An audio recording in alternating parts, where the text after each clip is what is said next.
तर सकाळी थंडीच्या थंड पाण्याने आंघोळ करून मी निघालो कॉलेज जायला. जाताच रामश्याम पण आले, म्हणजेच आपले भूषण आणि हर्षल. इथं बुधवार होता, तर आज सगळे रंगीत ड्रेस मध्ये आले होते आणि इथं ही एकटी कॉलेजच्या ड्रेस मध्ये आली होती, तर तिचा सत्कार करत होते.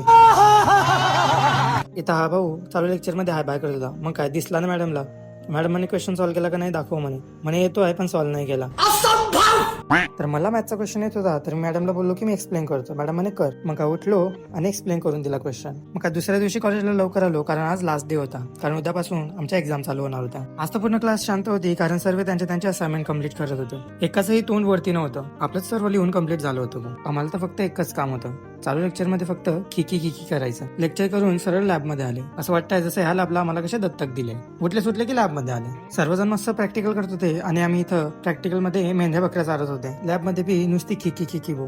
तर ह्या लॅब मधून आम्हाला निष्कासित करून 20 नंबर लॅब मध्ये पाठवलं. हे बिचारी पाकशी हुतात्मा सारखी भटकते, हिला बसायलाच जागा नाही लॅब मध्ये. आता इथे बसून 2 मिनिट होत नाही, तर इथून पण आम्हाला अकललं आणि आता म्हणायचंय की क्लासरूम मध्ये जाऊन बसा. म्हटलं काय चाललंय भाऊ, या असे वहा असे मग आले क्लासरूम मध्ये. तर इथे नुसती खिकी जोक्स वरती जोक नुसती कॉमेडी चालू होती. त्यांना म्हटलं चला मग भेटू आता एक्झामच्या वेळेस, आणि पुढचे ब्लॉग पाहण्यासाठी फॉलो करून घ्या.